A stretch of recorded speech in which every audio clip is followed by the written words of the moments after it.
Cek cek cek cek cek cek cek. Halo sobat Mime, gas lagi dah.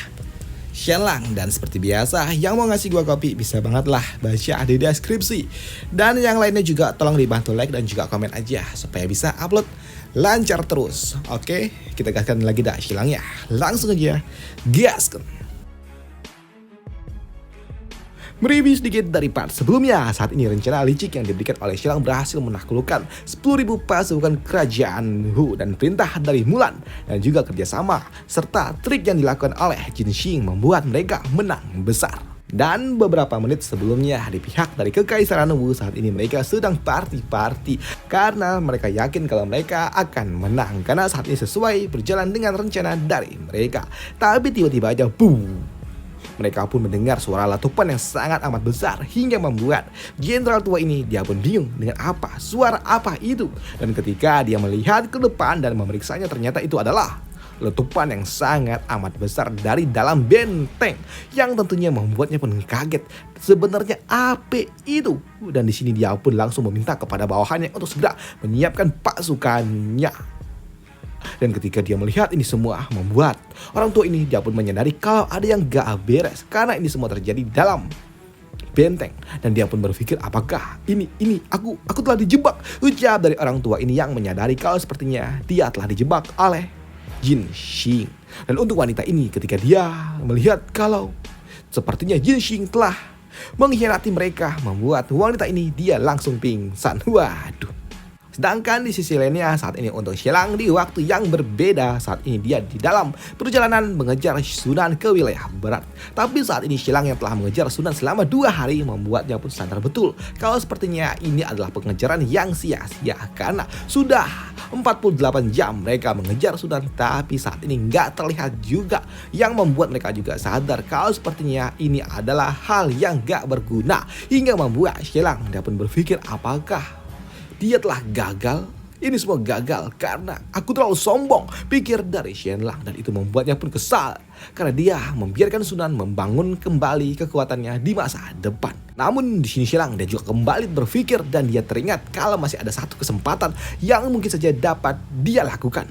Hingga membuat Shenlang dia pun meminta kepada bawahannya untuk segera kembali dan tidak perlu mengejar Sunan ke wilayah barat tapi memutar ke selatan. Yang tentunya hal itu membuat mereka pun bingung dengan apa maksud dari Shenlang. Dan di sini untuk gadis ini dia pun mengatakan kepada Shenlang jika mereka memutar ke selatan itu hanya akan membuang-buang waktu dan itu akan sangat sulit bagi mereka untuk dapat mengejar Sunan. Tapi untuk Shenlang dia pun mengatakan udah ikuti aja, dimana dia memiliki sebuah rencananya sendiri untuk dapat menangkap Shenlang dan juga memutar dari wilayah selatan. Dan di sini Shenlang juga mengatakan kalau Sunan dan juga kelompoknya mereka membutuhkan banyak emas dan untuk Raja Qian mereka memiliki banyak emas di rumah mereka. Dan ketika mereka melihat tidak ada lagi yang mengejar mereka, tentunya itu akan membuat mereka sedikit lengah dan itu akan membuat mereka akan kembali mendapatkan rasa haus dan juga keserakahan dari mereka. Dan itu membuat Shenlang dia pun meminta kepada gadis ini untuk membagi pasukannya, di mana 2.000 pasukannya akan bergerak menuju mansion di mana keluarga Su tinggal tapi hanya memantau dari kejauhan, sedangkan 8.000-nya akan pergi menuju selatan di mana tempat kerajaan Qian berada. Ucap dari Shenlang. Dan benar saja kini Shenlang pun membagi 2 pasukannya. Dan di sini Shenlang, jika benar menurut dari perhitungannya maka Sunan dia pasti akan tiba di tempat di kerajaan Gilang 4 hari dari sekarang. Dan Shenlang dia memiliki waktu sekitar 2 hari sebelum Sunan dan jika pasukannya tiba. Dan ketika Sunan tiba di tempat itu maka itu adalah hari di mana warga Su akan disingkirkan. Ucap dari Shenlang. Sedangkan di sisi lainnya di camp dari kerajaan Wu saat ini mereka telah mengumpulkan pasukan regulernya untuk bersiap kembali menyerang kastil di mana keluarga Jin tinggal. Tapi ketika mereka akan menyerang, mereka pun melihat sesuatu yang mengejutkan bagi mereka ketika mereka melihat patriark keluarga Jin muncul tepat di gerbang kastil itu. Dan tentunya itu hal mengejutkan bagi mereka semua karena mereka tahu dan rumor beredar kalau patriark udah meninggal. Dan melihat patriark muncul tentunya membuat mereka semua pun kaget, bingung bagaimana mungkin ini bisa terjadi karena ini tidak sesuai dengan rumor yang ada di luar sana. Apalagi saat ini patriark bersama dengan jajaran elit dari keluarga Jin mereka pun melemparkan kelapa-kelapa yang udah mereka ambil dari pasukan kerajaan Wu. Yang membuat di sini Jenderal Wu dia pun kaget ketika melihat ini semua. Apalagi dia juga mendengar pernyataan yang diberikan oleh Jin Xing kalau saat ini mereka telah mengalahkan 10.000 pasukan yang telah dikirimkan oleh Kekaisaran Hu. Tapi di sini Jin Xing dia pun mengatakan kalau Patriark menangkap 7.000 di antaranya dan mereka semua saat ini dijadikan tawanan. Ucap dari Jin Xing Hu. Mendengar apa yang diucapkan oleh Jin Xing tentunya membuat orang tua ini dia pun benar-benar murka karena saat ini ternyata Jin Xing justru malah mengkhianati mereka. Begitu juga dengan gadis ini, dia terlihat sangat amat frustasi ketika kekasihnya ternyata yang dia harap akan berkhianat kepada keluarga Jin malah mengkhianati dirinya. Waduh, benar-benar membuat wanita ini dia pun benar-benar stres.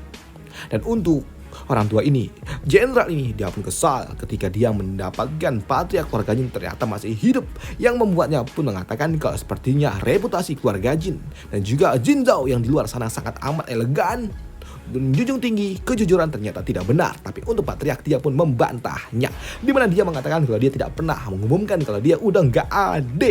Apalagi saat ini dia juga mengatakan kalau integritas adalah integritas, tapi dia bukanlah dungo. Ujar dari Patriark yang tentunya hal itu memang dibenarkan juga oleh orang tua ini karena dia nggak pernah mendapatkan sebuah berita yang pasti kalau Patriark udah nggak ada.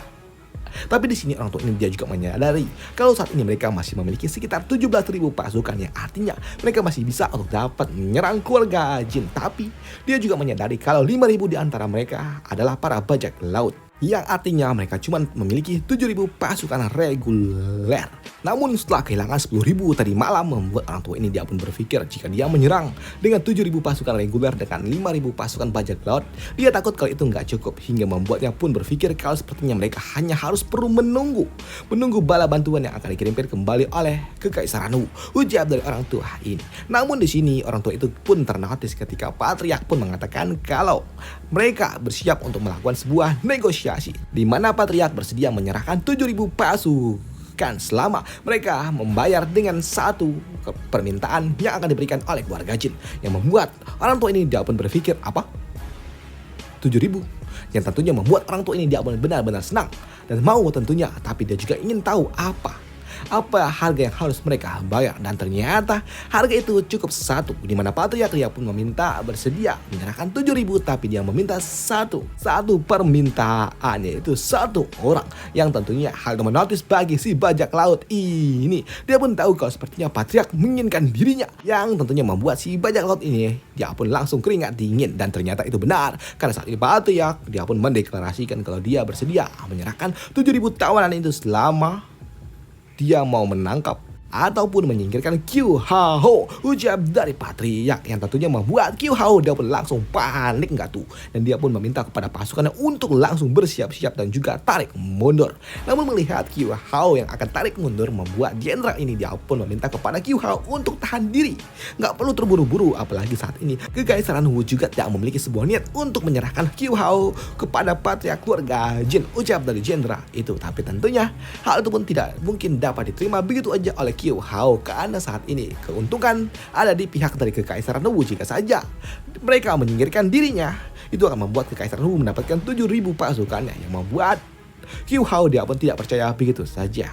Apalagi dia melihat ekspresi yang ditunjukkan oleh para pasukan reguler Kekaisaran Wu membuat dirinya semakin waspada. Namun di sini Jenderal Wu dia pun meminta kepada Qiu Hao untuk tidak terlalu terburu-buru, di mana dia mengatakan gimana kalau mereka melakukan sebuah pengepungan aja, di mana para bajak laut akan pergi mengambil kastil di wilayah barat, dan untuk pasukan Kekaisaran Wu akan berada di kastil sebelah timur, dan mereka akan melakukan sebuah pengepungan sampai bala bantuan dari Kekaisaran Wu datang, yang membuat si bajak laut dia pun setuju.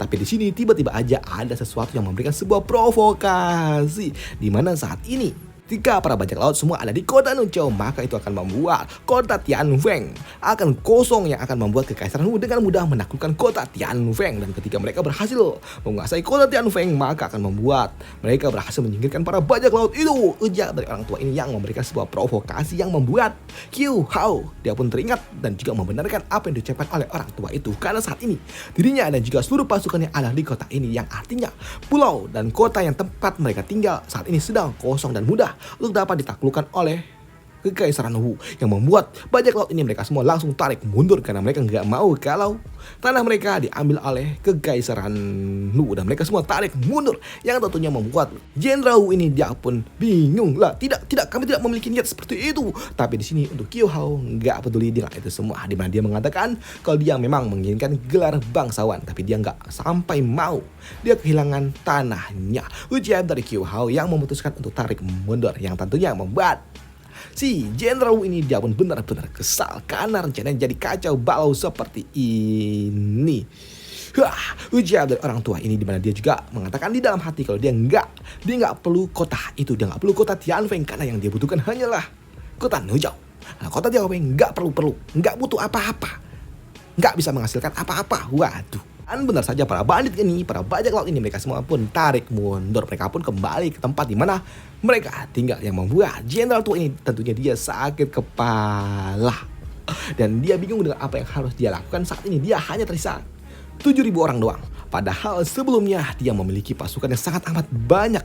Dan dia pun berpikir dengan 12.000 pasukan yang sebelumnya, setidaknya mereka dapat melakukan sebuah pengepungan kepada kota Nuzhou. Setidaknya mereka juga masih memiliki pasukan untuk dapat menguasai wilayah maritim, dan mereka juga masih cukup untuk dapat melakukan misi mereka. Tapi nyatanya ketika mereka kehilangan 5.000 pasukan para bajak laut, tentunya itu akan membuat semuanya semakin berubah.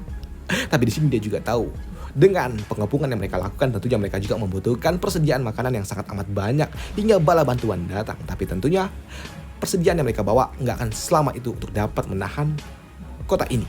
Dan itu membuatnya pun juga tahu jika mereka kekurangan pasokan, tentunya itu akan sangat sulit bagi Kekaisaran Wu untuk bertahan di kota ini. Dan mereka pun juga berpikir apakah mereka harus mengambil apa yang dimiliki oleh orang-orang kota.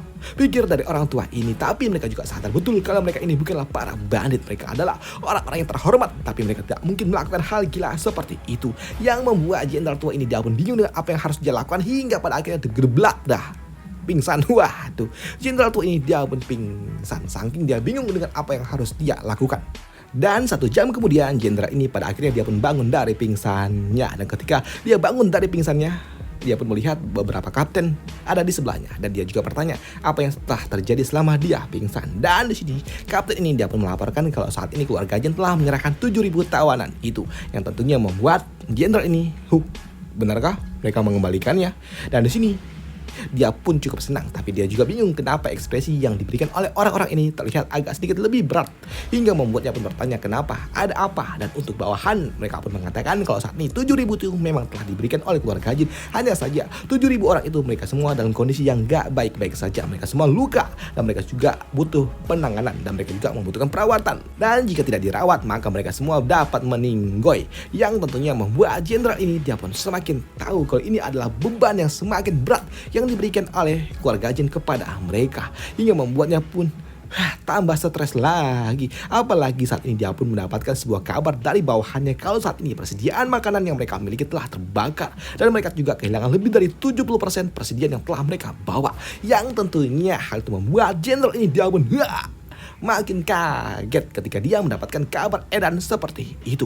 Dan dia pun bingung bagaimana mungkin itu bisa terbakar, padahal mereka menyimpan semua makanan itu dekat laut. Tapi di sini kapten ini dia pun mengatakan kalau sepertinya pasukan keluarga Jin mereka menggunakan sesuatu yang sangat aneh. Mereka menggunakan api yang berwarna hijau yang nggak bisa dipadamkan dengan air, hingga membuat mereka pun bingung dengan apa yang harus mereka lakukan, karena api itu nggak bisa dihentikan oleh air, yang membuat Jenderal tua ini dia pun gemetar, tubuhnya gemetar, dan dia pun tahu kalau mereka harus mundur kemana? Tanya dari mereka. Mundur kembali ke Kekaisaran Wu, ujar dari Jenderal itu, yang membuat mereka pun bingung kenapa mereka harus mundur. Dan mereka pun juga bertanya apakah mereka akan mengambil kota Tianfeng saja, karena kota Tianfeng itu dekat juga dengan kota Nuzhou. Tapi untuk Jenderal ini dia pun mengatakan tidak, kita nggak bisa mengambil kota Tianfeng, karena kota Tianfeng nggak perlu, nggak penting-penting aja. Itu adalah pulau yang sebenarnya nggak perlu juga, dan itu tidak cocok untuk kita. Itu hanyalah pulau yang cocok ditempati oleh para bajak laut, ucap jadi Jenderal ini. Dan dia pun sembari menangis meminta kepada pasukannya untuk berkumpul dan tarik mundur. Dan benar saja, kini beberapa saat kemudian, beberapa jam kemudian, pasukan Kekaisaran Wu mereka pun kembali bersama dengan 12.000 pasukannya naik ke kapal perang mereka dan tarik mundur. Tapi ketika sedang melakukan sebuah evakuasi tarik mundur, di sini mereka juga melihat kalau pasukan keluarga Jin tidak menyerang mereka. Yang membuat jenderal tua ini, dia pun tahu kalau sepertinya ini dilakukan oleh patriark yang tidak mengizinkan pasukan keluarga Jin mengejar mereka ketika mereka sedang tarik mundur.